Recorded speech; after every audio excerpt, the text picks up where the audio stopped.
What's up, guys? Your boy Mikey Garcia. Just want to recommend the Fat Attack Stack. Help you increase your stamina, increase your endurance, increase your energy levels, and also burn fat.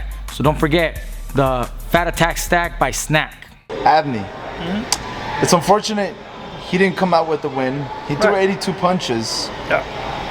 I felt, with all due respect, I felt that he was just stunned, that he wasn't ready for the event. There was a lot of background situations that happened that a lot of people don't know. Exactly. There's a lot of the situations that you've told me that why he wasn't, let's just say, 100% there. Right. But what was what was your mindset after the fight? What did you tell him, once you were in the locker room? A lot of people just see the event, the day it happens, but there's a lot that goes behind the scenes, But we put in the work, and me coming to Turkey, flying to Turkey, I went to work. I take pride in what I do because that's my presentation. Every time I bring a fighter to a fight, they gotta represent me. And that night, Avni didn't represent me, but at the same time, I don't blame him. He felt that he wasn't ready. And walking in the event, I think the magnitude of the event was too big for him.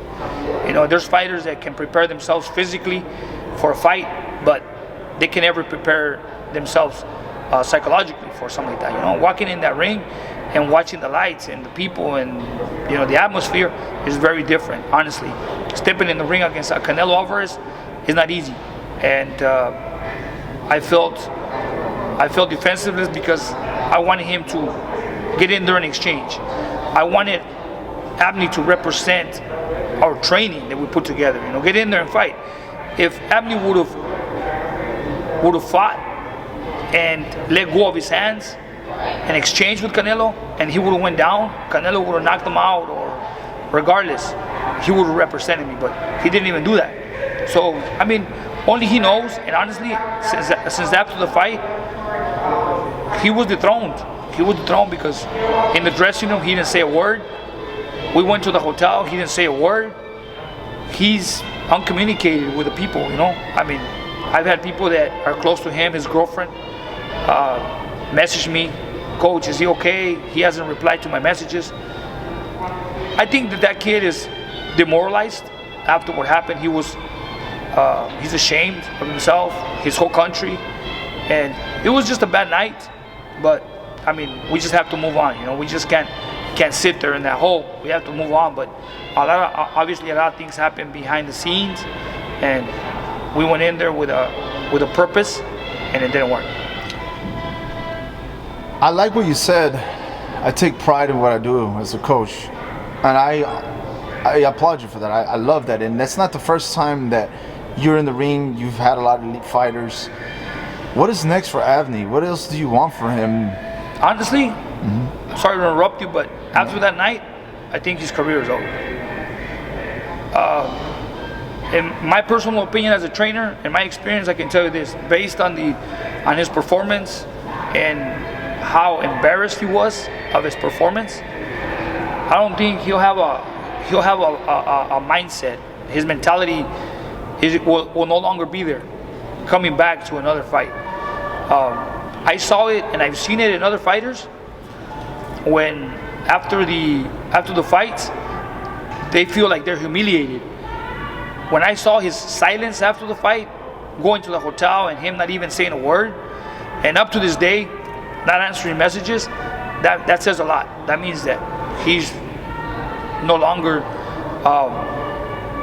there for the sport anymore. Well, certainly it's a tough one, and we don't know exactly what could be going through his mind right now at this moment, and hopefully we do get to see him back in the ring because he's a fighter, hopefully, but if not, hopefully he does. Hopefully he resets himself and thinks about it, and starts with a different mentality. But in this situation, you're in the biggest fight of your life. It's at a higher level. Fighting Canelo Alvarez is like the whole world's watching you.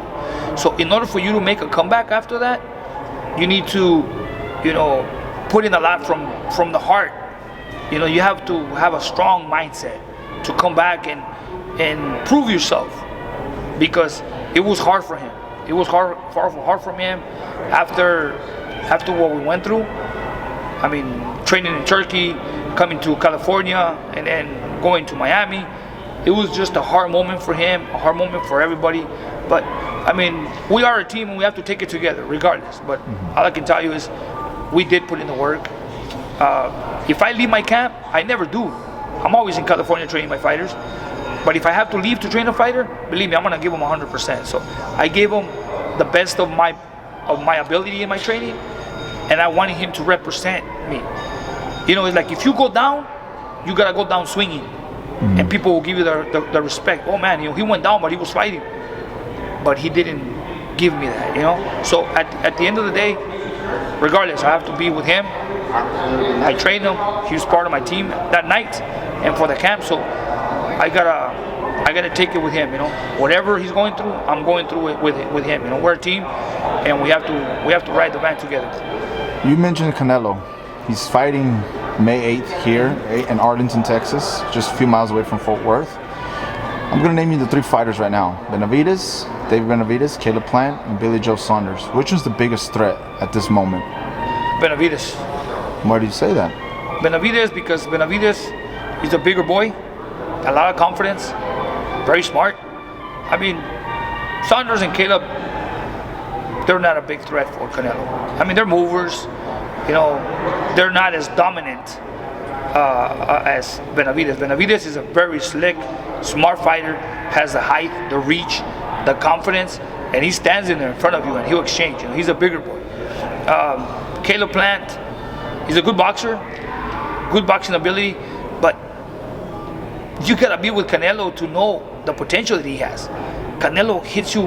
Canelo has improved so much, and he has such a great IQ in the sport. Good counters, good reflex. He has power on the left, on the right. He's there, and all of a sudden he's not.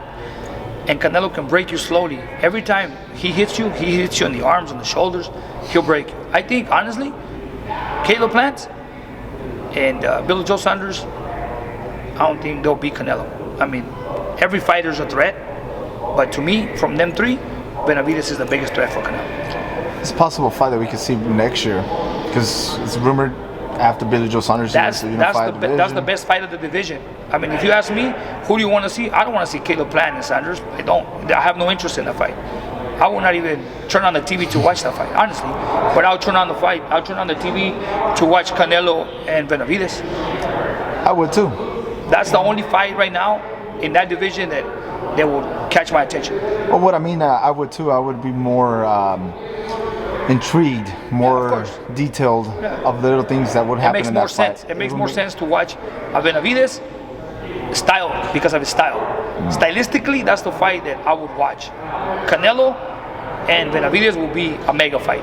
Thank you so much for watching this video, and make sure to subscribe for more videos of your favorite fighters over here on Fight Up TV, and give us a follow online as well at Fight Up TV on Twitter and on Instagram. We appreciate it, guys.